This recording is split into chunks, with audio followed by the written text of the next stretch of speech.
What is the meaning of this warning being put about by the College of Physicians? Do they mean to do me harm? It is true that I do not have a medical license. What am I to do?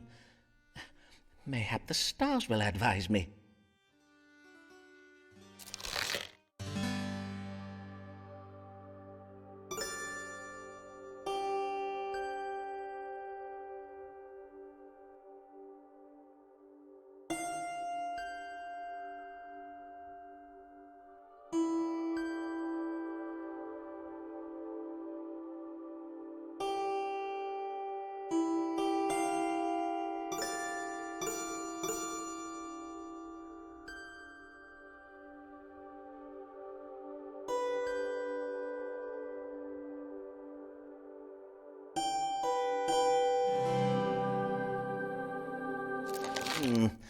It seems that if I am to avoid prosecution by the College of Physicians, I must obtain a medical license.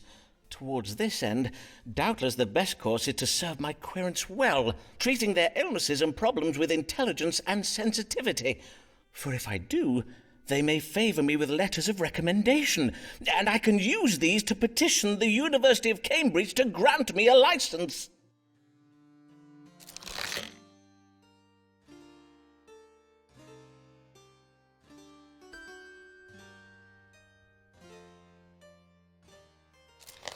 Who's this man at the door who we've not seen before? Who's this man at the door who we've not seen before? Who is come to inquire dressed in so strange attire? Tis Signor Ferraro.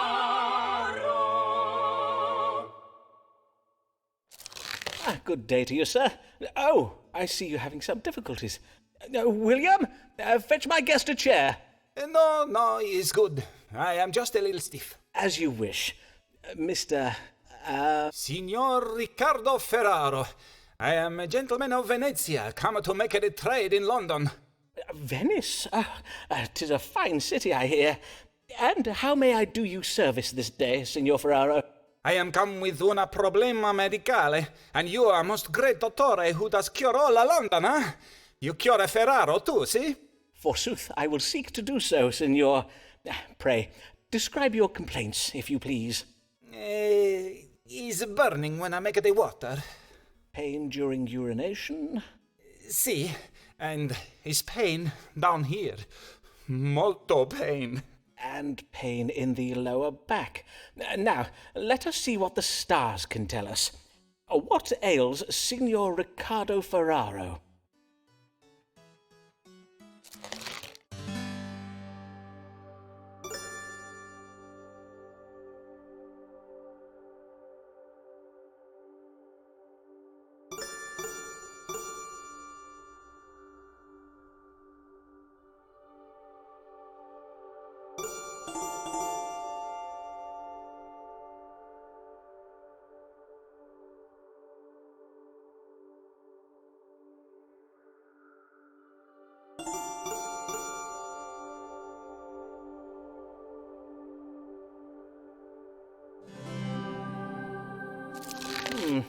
"'Tis a case of stones in the kidney, I regret to say.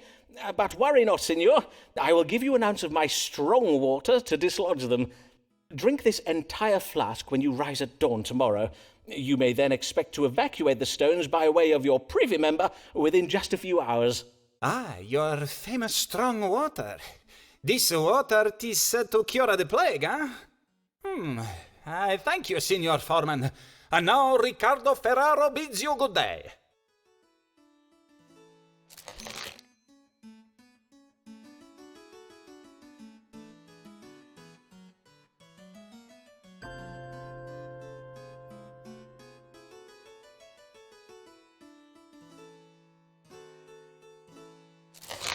Tis sure she's no beauty, 'tis true she lacks finesse, but every awkward hero needs his awkward princess. Well met, Mistress Allen. Pray tell, the last time I saw you, you were with child, methinks. Pray tell, how fares... I would rather not talk about that, if you please. Oh, I see. I am full sorry, madam. I'm brings come you upon... this? The matter I beg that your brings... pardon, madam. I prithee, madam, say on. I'm come about the new law. I know not what to do, and I would have counsel. You are in trouble with the law, madam? Nay, at least not yet, but my neighbours have begun to remark unkindly upon my absences, my Sunday absences from church. I am afeard one of them may soon denounce me. Ah, 'tis the Act Against Recusants you speak of. The law that obliges Catholics to attend church and take the English sacrament. You are of the Catholic faith, then, I take it? I, a Catholic, but as well a law-abiding woman and a full loyal subject of the Queen. Long may she reign. I do not doubt it, madam.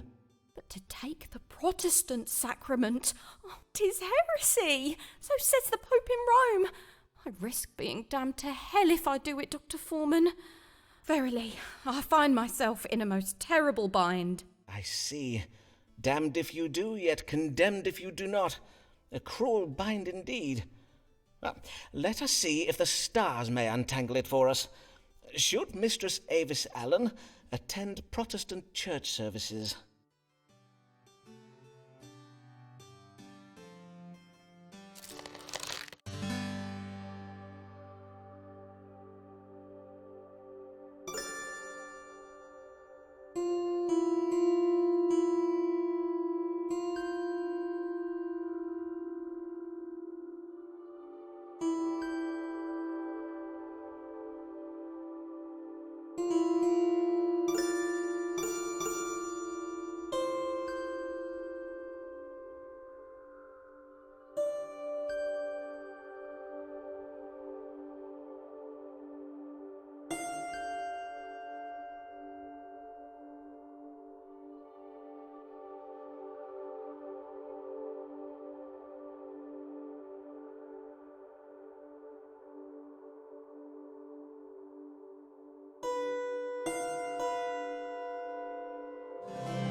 I fear the stars confirm your fears.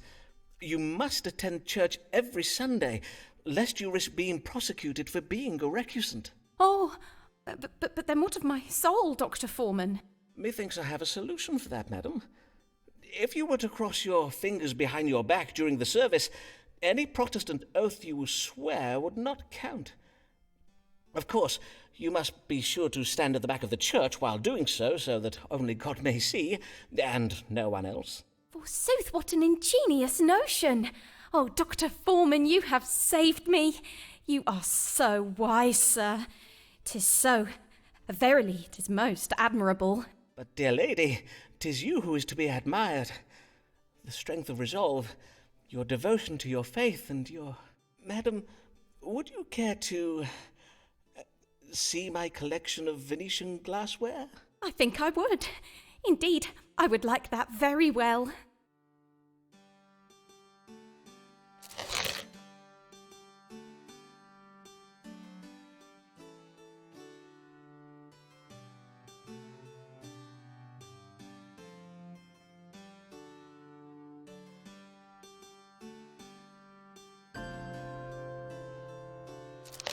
Here comes a beauty dark as night. Her hair does shine, her eyes are bright. A damsel formed for man's delight. Oh, she is quite a lady.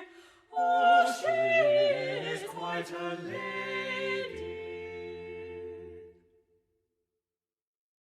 Good day to you, sir. I am Amelia Bassano of Bishopsgate, here for my consultation. Welcome, Mistress Bassano. Bassano, 'tis an Italian name, is it not? Aye, it is, sir. Though I was born in London, my family are from Venice. They did come to London to gain employment as musicians at the royal court. Ah, I know one of your countrymen, Riccardo Ferraro, another one of my querents. Mayhap you know him? He hails from Venice, too. No, sir, I do not know him. Venice is a large city, and as such is home to many thousands of men. And as I did mention, I was born in London. Aye, of course.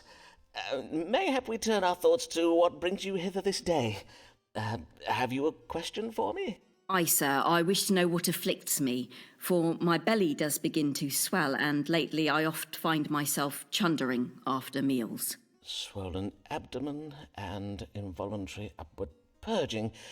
Well, now, let us consult the stars to judge the cause of these troubles. What is ailing Mistress Emilia Bassano?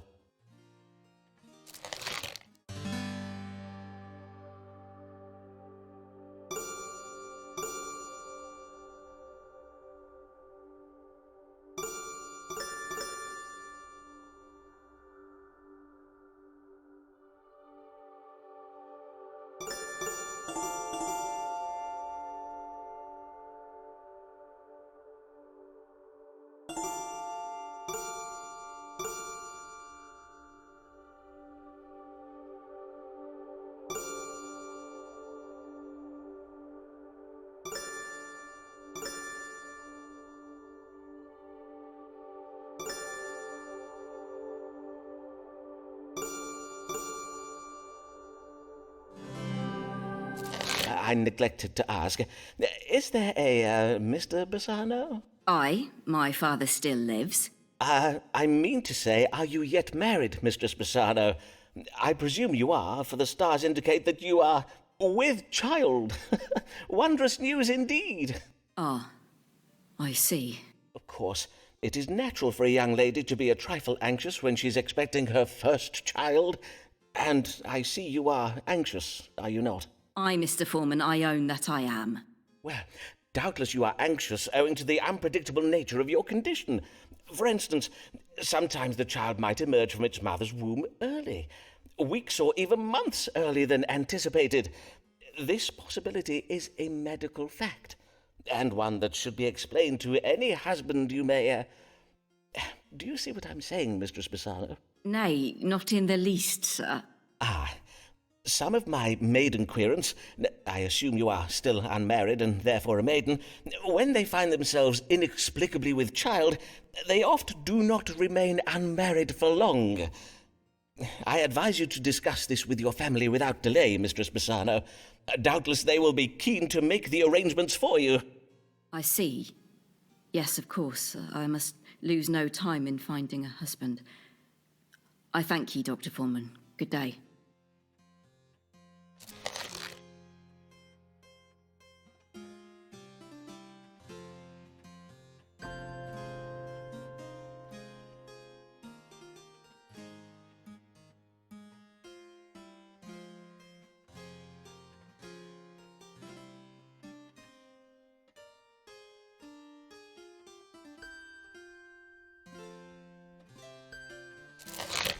Mary Payne is frightened when she spies a looking glass, for 'tis a portal out through whence the gates of hell do blast. A deadly and foul wind that comes direct from Satan's power. La, la, la, la, la, la, la. Blessed morrow to you, Dr. Foreman. I am Mary Payne of 4th Street in Lambeth. I'm come to seek your counsel about my neighbours. Good morrow, Mistress Payne, and well met. What trouble do your neighbours give you? They play their lutes into the night, perchance? Mayhap a neighbour has cast a malignant spell upon your cabbages. Why, sir, 'tis no trifling matter. Indeed, 'tis a matter of grave importance. Doubtless you do know we have a Catholic living on 4th Street, a woman by the name of Avis Allen. Ah, yes. I did hear tell that Mistress Allen subscribes to the Romish faith. But 'tis no crime to be a Catholic, is it, madam? At least, not at present. Aye, but harbouring a Jesuit priest is, Dr. Foreman. These evenings past, I have spied a man sneaking in and out of the Allens' house. 'Tis my reckoning the man is a priest who is going hither and thither all over Lambeth to perform the Catholic Mass and take confessions. Doubtless Mr. Allen is hiding him in one of those little cupboards. You mean to say you think Mr. Allen has installed a priest hole in his house? A secret room hidden behind the wood panelling of a wall? Indeed I do. I am certain that he has such a hole, and that a priest is going in and out of Mr. Allen's hole from dusk till dawn. Verily? How troubling. But surely you are mistaken, madam, for under the cover of darkness, how can you be sure the man you did spy was not Mr. Allen himself? nay, 'twas not Mr. Allen. Mr. Allen is a fine, tall figure of a man, whereas the figure I did spy was very narrow and malformed in appearance. A scrawny little imp of a man he was. I see. Now, you must not think me intolerant, Dr. Foreman. If Mistress Allen must cling to her idolatrous backward beliefs, 'tis her own affair, and I have no wish to cause trouble for the Allens. And 'tis true that Mistress Allen does now attend church on Sundays and takes the English sacrament just as she ought to. But we residents of Fore Street are decent English folk. We will not abide an agent of Rome sneaking around our neighbourhood, muttering incantations in some devilish foreign tongue. I think you mean Latin, madam. But before I act upon my suspicions, I think it wise to know if there be any truth in them. Then let us see what the stars can tell us. Who is this mysterious stranger, and why does he frequent the Allen's house late at night?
Ah, 'twould seem the man you saw is a foreigner who's been secreted into the Allen house to aid Mistress Allen with their family difficulties.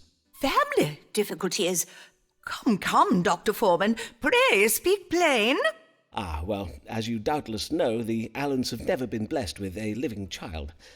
Mayhap 'tis the belief of Mistress Allen that the seed of a foreigner would prove more powerful than the, demonstrably less successful seed of Mr. Allen. Then 'tis naught but adultery, fornication with a foreigner. Mistress Allen will pay dearly for such sinning. Her soul will be damned to an afterlife, beset by the exquisite tortures of hell's capricious demons. Aye, well, according to Scripture, that is technically true. But to harbour a Jesuit priest is a far greater evil. We must be glad that Mistress Allen commits naught but the sin of adultery, conducted late at night, with a man who gives forth strong foreign seed. You have given me much to think on, Dr. Foreman. Blessed day! I am glad to have been of service, Mistress Payne.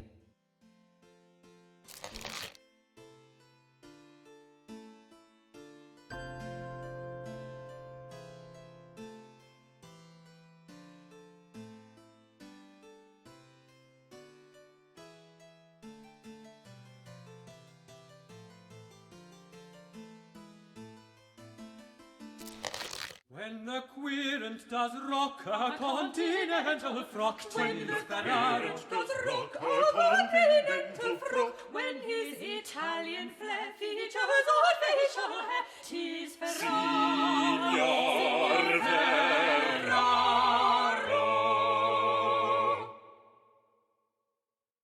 God give you good day, signor. And how may I assist you?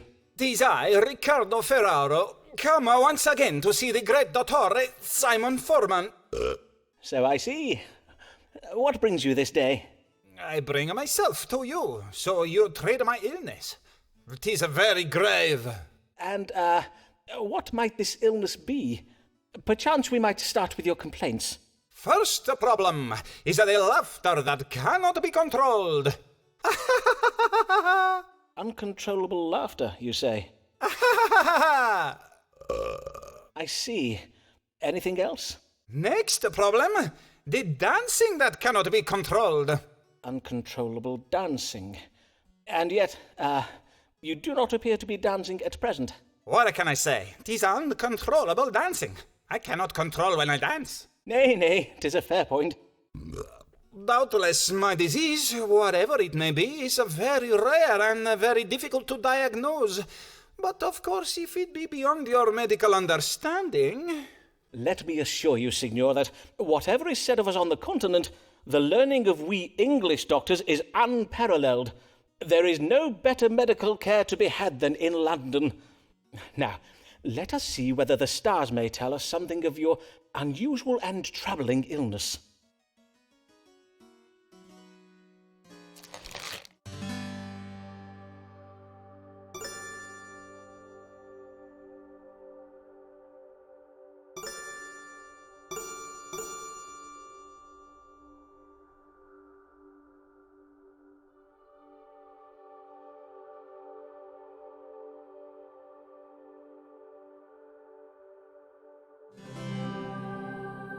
It sounds to me like you're experiencing pain in your stomach. But how did you know this? Indeed, methinks you are stricken with a bout of colic. Most doctors do advise upward purging, but I have found the dog cure more efficacious in cases of colic. The dog cure? Aye. First you must find a dog lying idle on the ground. On any street in London you will find such a creature. Then you must kick the dog away, lower your breeches, and then make water upon the spot where the dog did lie. If you say so, Signor Foreman. If we were not on English soil, of course, I would have said you were bitten by a tarantula. But there be no such spiders in England. Our weather is much too cold for them. Indeed, only an overqualified quack who draws his medical knowledge from books alone would think such a diagnosis appropriate in this case. Indeed, most ludicrous. And in truth, the laughing and dancing you are troubled with may doubtless be attributed to your hot-blooded Latin temperament. Doubtless you speak it true, eh? 'Tis but a symptom of my hot Venetian blood. Riccardo Ferraro bids you good day.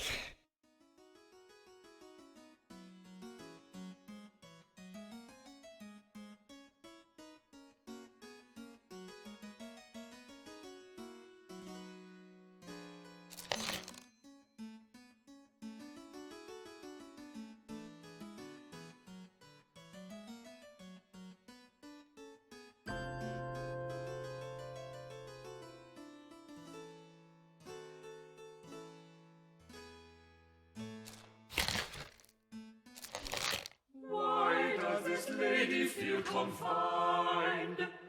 Mayhap the world is too unkind. Nay, doctor, medicate her mind.